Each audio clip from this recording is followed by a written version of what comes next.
মধ্যপ্রাচ্যে চলমান উত্তেজনার আবহে আবারও কড়া হুঁশিয়ারি দিয়েছে ইরানের ইসলামিক বিপ্লবী গার্ড বাহিনী আইআরজিসি।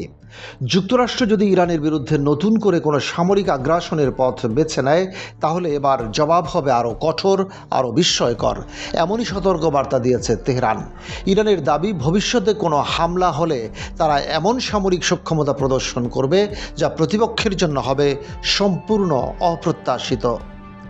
ইরানি সংবাদ মাধ্যমের বরাতে জানা গেছে, আইআরজিসির নৌবাহিনীর রাজনৈতিক উপপ্রধান মোহাম্মদ আকবরজাদেহ মঙ্গলবার রাতে মিনাব শহরের শহীদ কবরস্থানে আয়োজিত এক সমাবেশে এই হুঁশিয়ারি দেন। তিনি বলেন, যুক্তরাষ্ট্র যদি আবারও ভুল হিসাব করে ইরানের বিরুদ্ধে সামরিক পদক্ষেপ নেয়, তবে আইআরজিসি তাদের উন্নত স্মার্ট টার্গেটিং প্রযুক্তি, নতুন প্রজন্মের ক্ষেপণাস্ত্র এবং অপ্রকাশিত যুদ্ধ সামর্থ্য ব্যবহার করে জবাব দেবে। তার ভাষায়, ইরানের প্রতিক্রিয়া কেবল প্রতিরক্ষামূলক হবে না, বরং তা হবে আক্রমণাত্মক ও বিধ্বংসী। আকবরজাদেহ বলেন, ইরানের পাল্টা আঘাতে যুক্তরাষ্ট্রের যুদ্ধ জাহাজ ও সামরিক স্থাপনাগুলো ভয়াবহ ক্ষতির মুখে পড়বে। তিনি দাবি করেন, ইরানের সামরিক শক্তি এখন এমন পর্যায়ে পৌঁছেছে যেখানে শত্রুপক্ষের বৃহৎ নৌবহরও মুহূর্তেই অকার্যকর করে দেওয়া সম্ভব।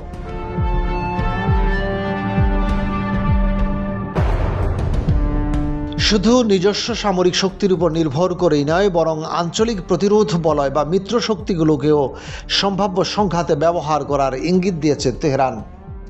আকবরজাদেহ স্পষ্ট করে বলেন, ভবিষ্যতের কোনো যুদ্ধ কেবল ইরানের সীমান্তের মধ্যে সীমাবদ্ধ থাকবে না, বরং আঞ্চলিক মিত্রদের সমন্বিত প্রতিরোধও এর অংশ হবে। বিশ্লেষকদের মতে, এই বক্তব্যের মাধ্যমে ইরান কার্যত হিজবুল্লাহ, হুতি ও অন্যান্য মিত্র গোষ্ঠীর সম্ভাব্য সম্পৃক্ততার ইঙ্গিত দিয়েছে।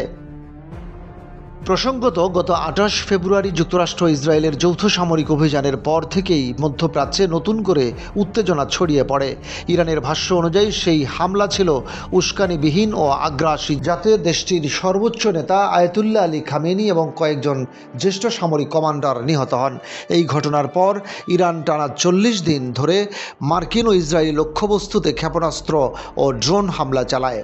ইরানের দাবি, ওই পাল্টা অভিযানে যুক্তরাষ্ট্র ইসরায়েলের বিভিন্ন সামরিক ঘাঁটি, নৌঘাঁটি ও কৌশলগত স্থাপনায় বড় ধরনের ক্ষয়ক্ষতি হয়। পরিস্থিতি ক্রমেই জটিল হয়ে উঠলে পাকিস্তানের মধ্যস্থতায় গত 8 এপ্রিল 2 সপ্তাহের একটি যুদ্ধবিরতি কার্যকর হয়। তবে যুদ্ধবিরতির পর শুরু হওয়া তেহরান ওয়াশিংটন আলোচনা এখনও কোনো স্থায়ী সমাধানে পৌঁছাতে পারেনি।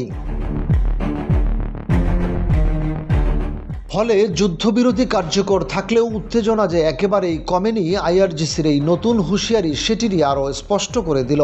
ইরান এখন প্রকাশ্যেই জানিয়ে দিচ্ছে, ভবিষ্যতের যে কোনো সংঘাতে তারা শুধু জবাবই দেবে না, বরং এমন এক নতুন সামরিক চমক দেখাবে যা পুরো অঞ্চলের কৌশলগত সমীকরণ বদলে দিতে পারে।